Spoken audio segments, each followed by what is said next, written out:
Good morning everyone. आज हम पढ़ेंगे सिंड्रेला। आप सबने सिंड्रेला की स्टोरी सुनी है?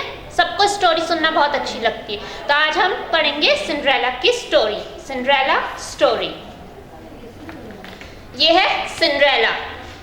सिंड्रेला की स्टेप मॉम थी। स्टेप मॉम होती है यानी सौतेली माँ, और उनकी 2 बेटियां थी, और सिंड्रेला उनकी सौतेली बेटी थी।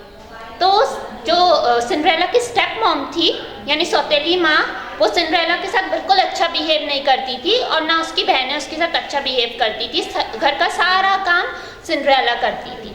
तो एक दिन प्रिंस ने अपने मंत्री को भेजा और बोला अनाउंस करके आओ, यानी प्रिंस ने अपने मंत्री को यानी राजकुमार ने अपने मंत्री को भेजा और बोला जाओ पूरे गांव वालों को बताकर आओ कि मैं है ना एक स्वयंवर कर रहा हूँ, जिसमें मुझे मैं एक बॉल पार्टी अनाउंस कर रहा हूँ, ऑर्गेनाइज कर रहा हूँ। उसमें मैं स्वयंवर करूँगा और एक कन्या को चुनूंगा अपनी शादी के लिए।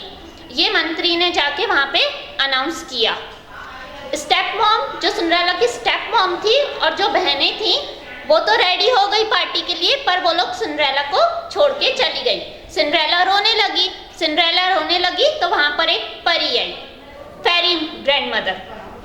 उसने सिंड्रेला से पूछा सिंड्रेला तुम क्यों रो रही हो? तो सिंड्रेला ने बताया कि सब पार्टी में चले गए, मुझे छोड़ के गए, और मेरे पास अच्छी ड्रेस भी नहीं है जाने के लिए।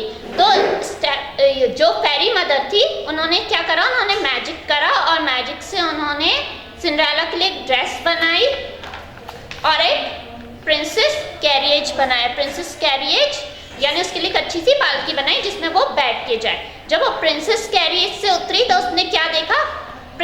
उसने देखा पैलेस और कास्टल। इसे हम पैलेस और कास्टल भी बोलते हैं। उसने प्रिंस का महल देखा। वहां सब लड़कियां सुंदर लग रही थी, पर सबसे सुंदर कौन लग रही थी? वहां सिंड्रेला।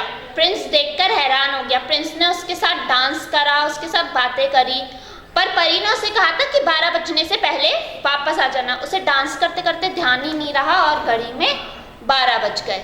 और जब घड़ी में 12 बज गए तो सिंड्रेला ने देखा वॉच में 12 बज गए, तो सिंड्रेला वहां से भाग गई। और जब वो भागने लगी वहां से तो उसकी जो ग्लास सैंडल है वो वहां पर छूट गई, और वो ग्लास सैंडल फिर किसको मिली? प्रिंस को। तो प्रिंस ने कहा ये ग्लास सैंडल जिस लड़की की है मैं उसी से ही शादी करूंगा। तो प्रिंस ने सब लड़कियों को दूसरे दिन अपने महल में वापस बुलवाया। जब उसने वापस बुलाया उसने सब पे ट्राई करी ये सैंडल, पर ये सैंडल किसी को नहीं आई। पर वहां जब फिर सिंड्रेला आई और उसने ये सैंडल सिंड्रेला पर ट्राई करी तो ये सैंडल सिंड्रेला को आ गई, और फिर इन दोनों की मैरिज हो गई। ये लोग हैप्पीली रहने लगी। Thank you.